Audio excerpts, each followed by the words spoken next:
नमस्कार, मैं हूं आपके साथ रोहत। लोकसभा चुनाव के बाद बीजेपी में काफी हलचल है। कहा जा रहा है कि योगी को हटाया जाएगा और अभी यही चल रहा था कि महाराष्ट्र का एक सर्वे बीजेपी को परेशानी में डाल रहा है और इस सर्वे से मोदी शाह के पसीने छूट रहे हैं। चलिए बताते हैं कैसे इस रिपोर्ट में।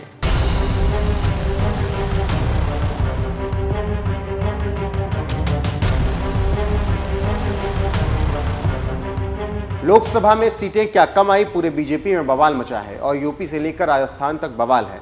ऐसे में महाराष्ट्र में चुनाव होने वाले हैं और इस चुनाव से पूर्व एक सर्वे आया जिससे मोदी शाह के पसीने छूट रहे हैं। सर्वे में कहा जा रहा है कि महायुति गठबंधन को भारी नुकसान हो सकता है। ऐसे में मोदी शाह इसको लेकर काफी टेंशन में हैं।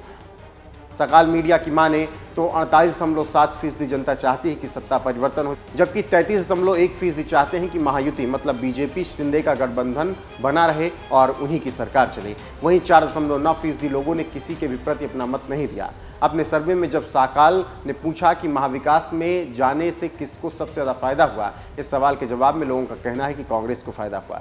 इसके साथ ही 30.8% लोगों का कहना है कि सभी घटक दलों को फायदा हुआ है। 18.5% लोगों ने कहा है कि एनसीपी शरद पवार को फायदा हुआ। लोगों ने यह भी कहा कि सबसे कम फायदा शिवसेना उद्धव बाला साहब ठाकरे को हुआ, जो 13.6% है। जब साकाल ने अपने सर्वे में एक घुमाकर सवाल किया कि कांग्रेस में जाने से शिवसेना उद्धव ठाकरे को नुकसान हुआ या फायदा, इस सवाल को लेकर 31.3% लोगों ने कहा कि हाँ फायदा हुआ, जबकि 43.3% लोगों ने ना में जवाब दिया है। तो वहीं 25.4% लोगों ने कहा है कि कुछ कह नहीं सकते। इससे आप समझ सकते हैं शिवसेना उद्धव को क्या कुछ मिला और क्यों महाराष्ट्र में मोदी शाह को टेंशन मिली है। इसीलिए बीजेपी परेशान है, क्योंकि चुनाव में बीजेपी की हार पर समीक्षा हो रही है और यूपी में सत्ता को लेकर काफ़ी झगड़ा हो रहा है। जानकारी देते चलें कि साकाल के सर्वे में एक और बात निकलकर सामने आई है कि चुनाव में आप किसके साथ हैं। तो 37.2% लोगों ने कहा है कि शिवसेना शिंदे गुट का समर्थन किया है। वहीं 22.9% लोगों ने बीजेपी को चुना, तो वहीं 8.7% लोगों ने एनसीपी अजित पवार को चुना।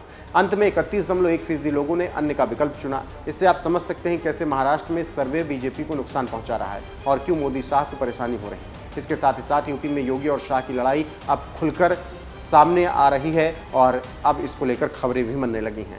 राजनीतिक विश्लेषक कह रहे हैं कि आने वाले 3 राज्यों में विधानसभा चुनाव है, महाराष्ट्र, झारखंड और हरियाणा। अगर इन राज्यों में बीजेपी हारी तो सत्ता के लिए संघर्ष पूरी तरह से सतह पर आ जाएगा और जिस तरह से यूपी के खिलाफ विधायक, एमएलसी और नेता मुखर होकर मीडिया में और सोशल मीडिया में अपनी बात रख रहे हैं, देखना होगा कि अक्टूबर में होने वाले विधानसभा चुनाव में क्या कुछ होता है और किसकी सरकार बनती है। लेकिन हवा बीजेपी मोदी शाह के खिलाफ है और मीडिया में जमकर मोदी शाह नीति की आलोचना हो रही है और अब बीजेपी के भविष्य को लेकर बात कही जा रही है। देखना होगा कि विधानसभा चुनाव में बीजेपी किस रणनीति से लड़ती है और 3 राज्यों का रिजल्ट क्या आता है। अगर रिजल्ट पॉजिटिव नहीं आए तो बवाल होना तय है, लेकिन अभी तो सर्वे बीजेपी की सांसें फुला रहे हैं। फिलहाल इस खबर पर आपकी क्या राय है, कमेंट करके जरूर बताएं और बने रहें हमारे साथ।